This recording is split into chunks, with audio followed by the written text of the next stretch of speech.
All right, welcome to the Biz and Tech Podcast. At Aegis Business Technologies, we are your IT support guru in North Florida. If you need help with your computers, if you haven't upgraded to Windows 10, give me a call. First, let's start with our joke. So, how does a computer get drunk? Any guesses? I have none. It takes screenshots. All right, I'm the king of the dad jokes, and that was very good. It's up there. It's not bad. I'd like to say I'm impressed with myself. So thank you for laughing. You're welcome. That was so stupid, but that's good. Today we welcome Greg Tish to the show. We're here to talk about Tallahassee, our community, commonality, what we're up to. And let's start with an introduction from Greg. Welcome, Greg. Thank you, Blake. Hey, I'm Greg Tish. I host Real Mornings here on Real Talk 93.3 every Monday to Friday, 6 a.m. to 9 a.m. Lifelong resident, lover of this city. I like to learn more and more as I grow older about the stories, about the city, what makes us great, where we've come from, and just I'm very happy to be here. You came on my show. Now I get to be on your show. I'm pretty excited. You said home and home in our pre-production chat. That's exactly what we're having here. Greg had me as a guest on his former Hot Wing segment, and it didn't translate to the airwaves, as Greg and I were talking about a minute ago, because literally I was dying while eating these hot wings and engaging in some sports talk and some tech talk. It was a lot of fun, though. I enjoyed it. Oh, thank you. We'll have to have you on again without the hot wings, where you can actually talk during the interview, because that usually makes for a better interview. I felt only slightly punished. Slightly. Or we could just come back here, bring wings back next time, and then we'll do hot takes here. Hot takes. It's a great name. Thanks. First question. So when I lived in Atlanta, I knew some radio personalities, Southside Steve, who's still in the game up there. And he used to tell me he would get up at 4:30 to begin his, to be on. You're not just going on, walking into your job at 6 where you have an hour to drink coffee. So what's your routine? What do you do, man, on a daily basis? Every night we have to do our prep work, because my producer / co-host and I, we have to come up with 10 stories that we email to each other that night. So he can study the 10 stories I have. I have the 10 stories or more that he sends in. So we look them over. Wake up at 4:15 in the morning. So you're a 4 a.m.er. Yes, which has been pretty difficult because my previous career was DJ, and I was out till 2 o'clock, 3 o'clock in the morning all the time, and then would get up at 8 and then go do my 8 to 4 job, and then I did that for 20 years. So now waking up every day at 4:15, I've gotten used to it, right? But it took some getting used to. So, and a lot of people probably don't put that together. That's why I brought it up today. So thank you for sharing that. Yeah, we get in the studio about 5, get all the segments planned out, and whether we need to juggle them around, we'll have some floating segments that we can insert if we have a little more time to speak about something. Go on the air at 6, and it's 3 really fast hours. It goes by quick. Mm-hmm. And as you saw when you came in, and with doing this, that time just flies by. And I constantly tell the guests, I was like, look, you're just talking to me, but it's going to seem like I say hello and goodbye like that. Yeah, it did fly by. Yeah. We did 30 minutes, and it flew by. It's on 93.3, and it's a great show. You can check it out streaming on Facebook, which I really enjoyed, especially Dana Brooks and Terry Madigan getting into it. I won't give any spoilers away, but it's a lively program. That's what we like. We've got a lot of great local guests. Michelle Raywinkle-Vasalinda comes in, and especially this time of year with her experience that she's had downtown with Session, that we have her talk a little about, give that inside look about what's going on. We've got a U.S. representative, Michael Waltz, that comes on every other week. He gave some fantastic insight to the State of the Union, and I didn't ask about the State of the Union. I wanted to know what his day was like because the State of the Union was happening. And it was something that was just fascinating to me. And he's like, just cameras everywhere, constant interviews. It's kind of the Congress's Super Bowl. Yeah, absolutely. And we've got, Terry Madigan comes on, John Reed comes on weekly, Steve Stewart from Tallahassee Reports. We've got a great plethora of guests from all different angles of Tallahassee coming in. And we truly love doing what we do because we're hyper local. that we rarely, well, we do talk national, but I like to rarely talk national. Sure. Because there's so much going on here. Yeah, and this week, I mean, talk about the State of the Union. I was actually downtown meeting with the Secretary of State this week, Laurel Moore. Yeah, and saw your pictures. Nice, Yeah. Thank you. Laurel and I have known each other a long time. She's a Gator also, isn't she? She's a Gator. Gators in government. We got a hashtag for that. But her job overseeing cybersecurity for the entire state in regards to our elections is just massive. And the state of Florida, obviously, whether it's college football or politics, Texas, California, Florida, that's where all the action's at. Right. So you've got your finger on the pulse, obviously, in radio. Now let's talk about radio.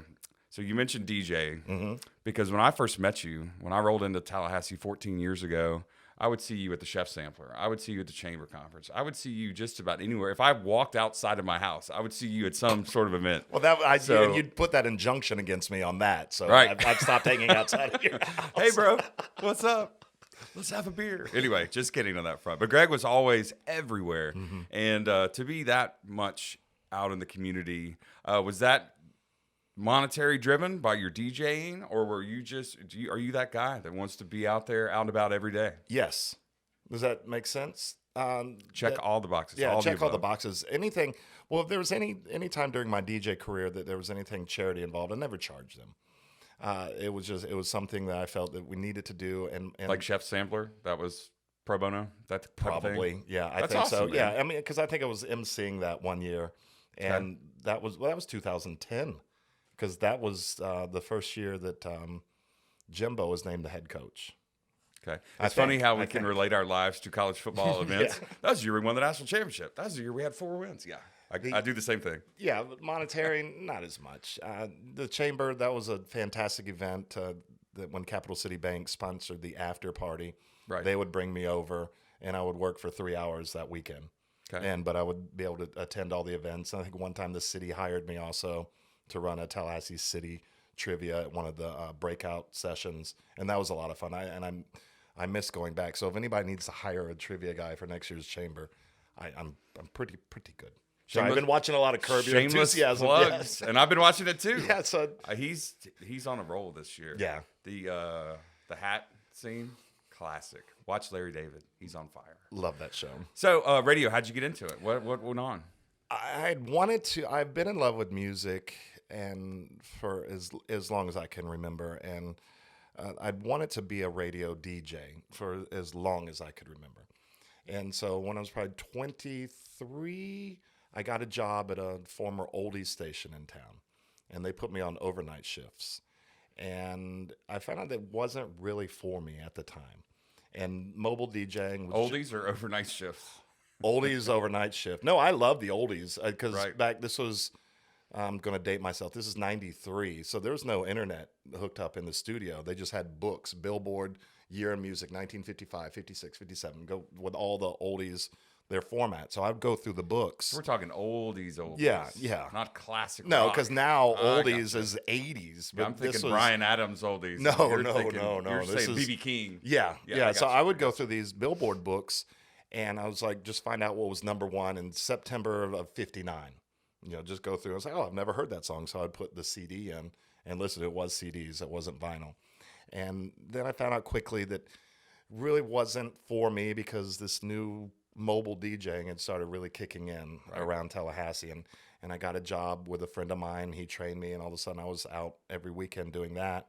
And then I grew as much as I could with his company. And then I said, I'm going to go out on my own, and started GT Entertainment. And it was just the next 25 years was just insane. Nice. Yeah.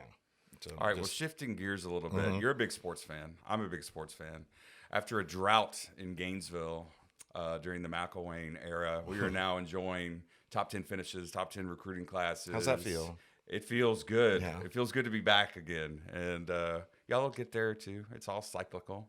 New coach seems pretty fired up. Pretty happy about him. But you said something on air on 93.3 recently that I couldn't quite process. You said you used to be a UF fan but are now an FSU fan. You don't hear that evolution very often. How'd that go down? 7th grade, Ben Hill Griffith Stadium. Just Florida Field. Geez, one Ben Hill Griffith Stadium. 1982, University of Southern California came into town. that played. This is a year after Marcus Allen won the Heisman Trophy. I was with my good friend David Roberts and his family, and we got parked a little late, and I hear over the loudspeakers, "Here," and my friend's like, we got to go. So we start hauling butt into the stadium, and we were in the now huge end zone, which didn't have 2 tiers at the time. So we get in at the top, and you walk down to the seats, which I thought was unbelievable at the time, because I was used to Doak Campbell. You always walk up to your seats, but at Gainesville, you walk down. And so he's yelling, "Here come the Gators," the traditional entrance. And they, at the time, had the 30-foot mechanical alligator from the movie Gator, that led the team out in the field, blowing smoke out of its nostrils. See, that's before my time. I started in '92. And so that's awesome. And this was bright green AstroTurf, bright orange helmets running onto the field with the maroon and gold of USC, their fans cheering. And it was something I'd never seen before. And granted, I'd gone through games at Doak where FSU had gone undefeated, but to see this I was just taken. And then David was one of these kids I looked up to. I was like, he's like the cool kid. Right. So I started seeing if I could go back to games with them. Started collecting Florida stuff. Then they win the SEC for the first time a couple of years later. Is that 84? Yeah, 84. And then I was hooked. But then just went down there to go move and to go to school down there. And just wasn't for me. And then so I stayed here, and somebody said, "Why don't you just switch back?" And I was like, okay. So from 7th grade to 12th grade, Gator, and then switch back to FSU. And what was the grief level from your friends during that time? Was it minimal, or was it like, what? Yeah, it was what? A lot of people were very confused. Parents very confused. Sister, didn't speak with me for all those years. Kidding. But yeah, it was. But I enjoyed it. I mean, I still have all the collectibles that I have from back then. I've given some away to some of my dear Gator friends. I got some really cool stuff, man. Send me some pics. Maybe I can I've got an offer. I've got a Florida Field poster, from like 82 or 83. It's just incredible. That sounds I'll awesome. get it to you. And I had a similar experience. I grew up in Dothan, Alabama. Both granddads went to Alabama. Mom went to Alabama. My uncle played on a Namath squad. I applied early, got in, and then I visited Gainesville. Similar experience. I was with my buddy Jay Smith, and his older brother was president of the SA house there. And we walked into that house. Hey, Jay Smith? Yeah. Oh, cool. And I was like, "Jay, this is it, man." He's like, "I know, man." And then the next day we went to the Florida State-Florida game. You had Dion on the field. Mm-hmm. You had Emmett on our side of the field. I mean, what year was that? 14-9. Okay, yeah. Oh, yeah. So this was 91. Mm-hmm. And it was freaking fantastic. And I applied and got denied. But tried again, took the ACT, magic happened. I got in. It was awesome. But it's a great rivalry. It's a lot of fun in our community. And talking about traditions, it doesn't have to be here or there necessarily. But what do you think is one of the coolest traditions in college football? One of the coolest traditions in college football? Oh, man. You can't go away with Osceola and Renegade. They've got to be in your top 5. Do they? Yes. you look from a Gator standpoint, you have to understand that. And I was also going to say with Mr. 2 Bits, with 2 bits, 4 bits, 6 bits, $1 was not a thing until Mr. 2 Bits made it a thing. Yeah. That he one day just decided down in Gainesville, I'm going to create this cheer. And that is an incredible tradition. And it literally wasn't a thing until he started. I forgot his name. I used to know his name. I know he just passed away a few years ago. And what's the last name? That's a great tradition. The Big House singing "Hail to the Victors," hearing that. Clemson, the way that they roll the O into a cheer, because when Tiger Rag, Clemson wasn't allowed to cheer, like literally yell at their games. They're only allowed to applaud. And so somebody said, well, let's play Tiger Rag and then hold the O, and then everybody can make noise during the O. And that's a tradition that many people don't know about. Rubbing Howard's Rock, I think that's fantastic. At Ole Miss, they have Chucky Mullins' head, the statue there, remembering him and honoring him. I think that's awesome. Mississippi State, not a fan. I hate those. I was about to say, and Mississippi State would be on the low point with that, with the cowbells. It's very low. Annoying. And that's where our coach is from. Sorry, Dan, but not a fan. No, I've never. That's one time where Christopher Walken would say, "Hey, I don't need any more cowbell. Just chill." That impression is money. Thank you. Nicely done. Can't do it again, though. I can only do it once a day. All right, so I follow you on social media. Mm-hmm. You do a lot of grill posting. Uh-huh. Tell me about this antiquated, badass-looking grill. Antiquated. It looks a little old. What is it? I'm not familiar with it. It was designed in the 1950s, so yeah, you are correct on that. It's called a portable. So it is antiquated. Yeah, it's called a portable kitchen grill. It's out of now it's out of Little Rock, Arkansas. Cast aluminum grill. So if you buy one, it's gonna outlive you. So these grills have literally been passed down now like 2 generations. So who passed it to you? Nobody. Nobody. Oh, you? No, I went. I was it? researching. I'd been a gas grill guy my entire grilling life, and I decided I wanted to switch over to charcoal. So I literally searched for a year to find, researching the best charcoal grill. I took it serious, and a friend of mine, Ronnie Olson, said you need to get this PK grill. And I was PK. like, PK. Yeah, right, portable right. kitchen is what it says. Okay. And I was like, all right, I'll get the PK. And he's like, and it's not a cheap little grill. And he goes, all right, now you need to get these grill grates to go on it. Another addition. And then he's like, okay, and you got to get this thermometer. And I was like, that thermometer's like $120. So now it's a hobby. Yeah. It's and not so cooking anymore. now I'm in. And then so Ronnie, he just said, let me know how else I can spend your money. And then but it's been absolutely wonderful. What's your go-to to put in there? Steak. Ribeye? Yeah. No. I do New York strips. I'm a big Costco Prime guy. Okay. I go to Costco, once a week, go for the prime steaks are in the light blue packaging, find a good one. If you can find some top sirloin, it's great. Every once in a while, they'll have the tomahawks out there, which I was scared to death the first time I did a tomahawk because you're buying a $70 piece of meat. Don't mess it up. You can't screw it up. You got one shot. No, and then even with any of the primes are 3 steaks for $60, but now I'm used to it. I just cooked some last night. Perfect medium rare. Yeah, I've been doing the dry aged. I'm scared to do that from the Whole Foods meat counter, which you're making an investment, and you just go light. You can always put it back on the grill. That's what my dad always used to tell me. But once you be careful. So I would highly recommend the dry aged cuts because basically. Oh, I thought you were doing dry aging. I would be scared to death to do that. Do that. The sealed room with no air with the salt floor. I don't have those facilities at my crib currently. I didn't know. No, I trust that to Whole Foods. All right, live music. Did I see something online where you said you saw Blues Traveler and it was just absolutely atrocious? Was that you? That was me. Okay. That was my worst concert ever. So we're going to go worst and best. Okay. So are you going to stick with Blues Traveler as Yes. your worst concert? Yes. That particular night, yes, for Blues Traveler, they were off their game. John Popper wanted no business to be in Tallahassee. He wanted to perform the gig and get the hell out of town. He chain smoked the entire time he was either singing or his back was to the audience chain smoking. That's brutal. And you could tell, and I went back up. It was at Floyd's and went around back up and on stage and watching, and just the way the band members were looking at each other. They were just having an off night. And I just happened to be there as well as several hundred other people. But he didn't give a rat's ass about that concert. Just, I'm going to perform. Let's go. I think I'll throw out a worst also. I was on the road with Everlast, tour managing their opening act, Dexter Freebish. And Freebish went on, played a nice opening set, and the mix, pop rock and kind of rap rock, wasn't there. We knew that going in. This was the first show, and Everlast was not good, man. Not good. He had a hit on the radio back then. I'm singing in my head. What it's something, Walk in your shoes or something. Anyway, I'm going with that for my worst. So best, what's the best show you've ever seen?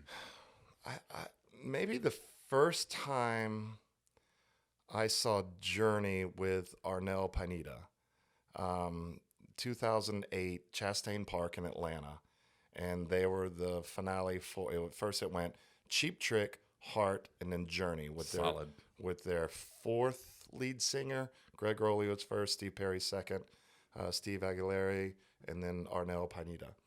And I was going. I wanted to hear "Surrender" by Cheap Trick. What a cool song. And we had you ever watched Daryl's House? Yes. When they were on that show with Daryl Hall from Hall & Oates. Really good show. Unbelievable. Really good podcast. And so we had to park way down. And if you've never been to Chastain Park in Atlanta, you have to walk up a mountain, basically, to get to this park. And one of the girls that we were with, she needed to rest. She's like, I got to sit down. And Surrender came on from the stage. Beer-fueled rest? Yes. I'll just say this. We were hanging out with a big executive from Budweiser, and we were paying for nothing and getting a lot. So it was rest time. Understood. And so Surrender started being played by Cheap Trick before we could get into the venue. But it was echoing through this canyon. And it was just an amazing time. Got up, Ann and Nancy Wilson kicked butt. And then this, at the time, 40-year-old Filipino leading Journey got up there and had more energy than most 12-year-olds I know. Bouncing around the stage, nailing every song. And I was like, this is great. And also having the Budweiser rep right next, or the Budweiser executive right next to us, just, every time, just 6 beers, so it was a fantastic time. All right, before we close today, my favorite concert, I thought about it here for a minute. I was thinking Stones in the Swamp. That was pretty special in 99. But I got to go to childhood. Okay, so Motley Crue is blowing up the charts. Girls, Girls, Girls is number 2. And Whitesnake and Motley Crue are coming through Albany, Georgia. That's the closest to my house in Dothan, Alabama. Okay. It's a school night. It's Wednesday. I'm in like 6th grade. I talked Mom into letting my buddy's sister, Quinn Borland's sister, Lucia, drive over to the Albany Civic Center. Drive to the Albany Civic Center. The day before, Whitesnake bails on the tour. They went off to headline their own tour because they were huge. Still the Night, Here I Go Again. That was all blowing up. Driving their green Jaguar around, or their white Jaguar. Yes, beautiful car. So unknown band, Guns N' Roses. No way. This is 1987. Appetite for Destruction didn't hit until 89. So they toured for a while before all that hit. But they were the new opening band, and we got in there to see their whole set. And it was just one of those shows like, what is that? It's So Easy was the opener. I think they still open with that song because I saw the reunion tour recently. Anyway, best concert.